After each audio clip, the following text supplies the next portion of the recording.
How to make your career goals happen. Too many people have mistaken ideas when it comes to their approach to their careers.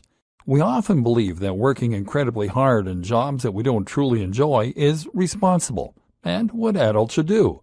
We often feel that we don't really have any choice when it comes to what we do for a living.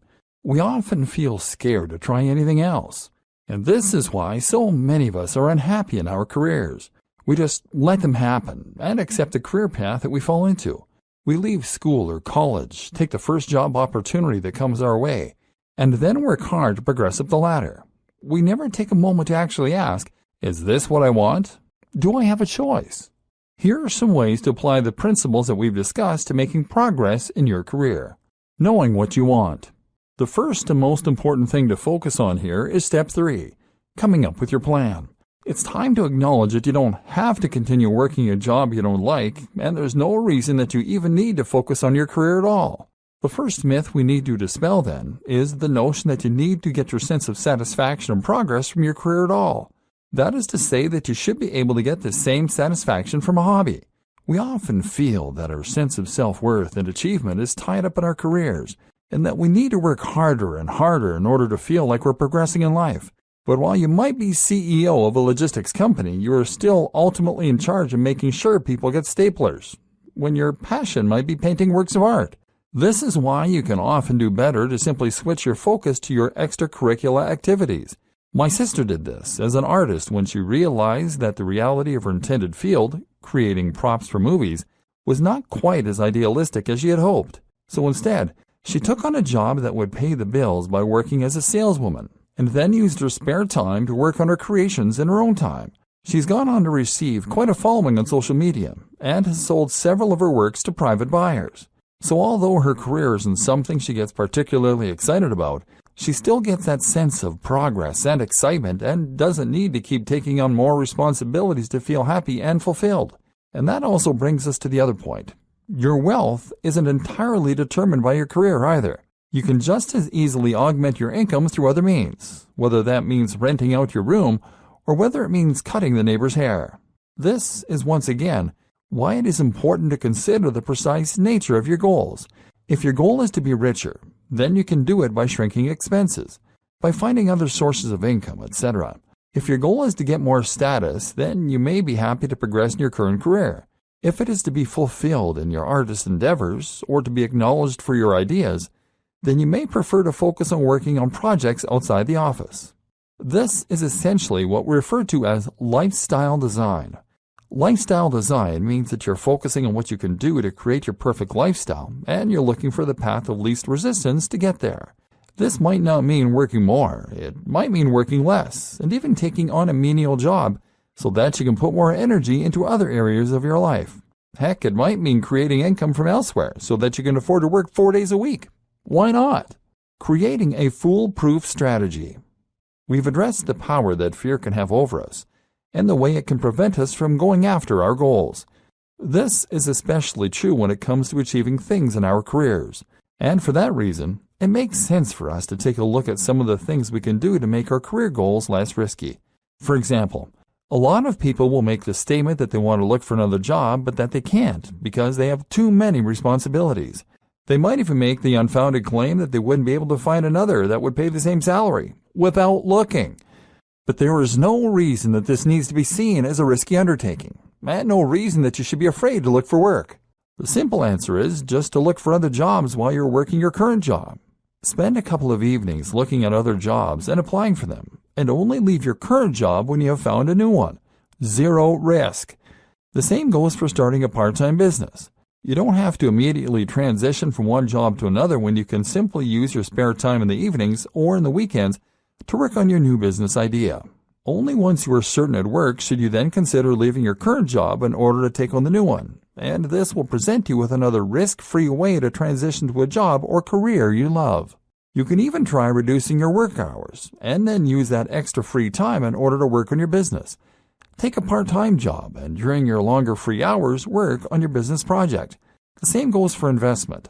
If you need investment to create a business idea, then there are lots of risk-free ways to get it. Using Kickstarter these days is a great option, for example, and involves zero risk as well as a great way to test the reception for your idea. Likewise, you could ask your parents for investment. You could get a business partner friend, or you could take out a credit card loan. As long as you don't quit your current job, you can just make sure that the loan repayment terms are something you can manage to pay off, if you had to, and that way, you won't be putting yourself at any risk. If you really want to make this happen, then you can always find a way. And if you have assessed your vision, and you just want to be a rock musician, then don't be distracted by trying to get rich. Focus to start doing the thing you love and finding more time for it. Let success come as a byproduct. As soon as you start working on your project, you'll find that it is rewarding, and you now have a drive and passion that wakes you up in the morning and makes you more animated, more passionate, and more exciting to be around for others even. It doesn't even matter if you are a success, and that's why you should also view failure simply as a chance to reassess your strategy and try something else. When you take this approach, there's really no way you can fail. The path of least resistance. Remember, genuinely going after something you want means taking the most direct and practical route to getting there. The path of least resistance.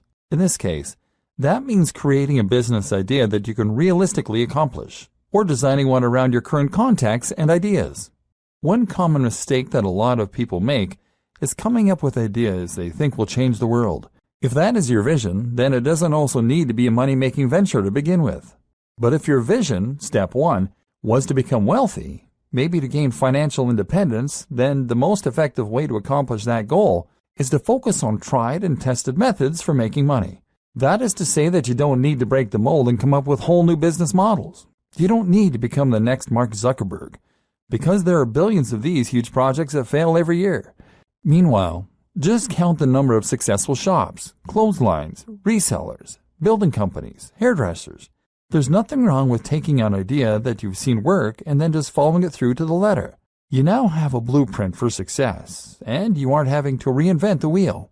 Likewise, think about your resources and contacts. If you happen to know the editor of a gardening magazine, then that is an incredibly powerful contact to have, and you should make the most of that. Start a gardening service and use them to advertise. You should also play to your strengths, and if you know a lot about gardening, then once again, this is a good choice for your career. Very often, branching out, no pun intended, to start your own business will make most sense if you stick in your current industry. This way, you'll have the expertise, experience, and context to give yourself a great head start. Remember step 2, assessing your current situation and your resources. Make a list of everything you have available to you, all your skills, all your limitations, and then think about what business and lifestyle changes will help you to get there. The fail fast model. Remember when we discussed how fear could hold some people back, and one way this presented itself was when someone would work on perfecting their product without actually releasing anything? Not only is this a blatant delay tactic, but it also means that if you eventually do release your product, you risk suffering a devastating defeat if it doesn't go to plan. This happened to a friend of mine who had an idea for a business and then spent the next 3 years perfecting it.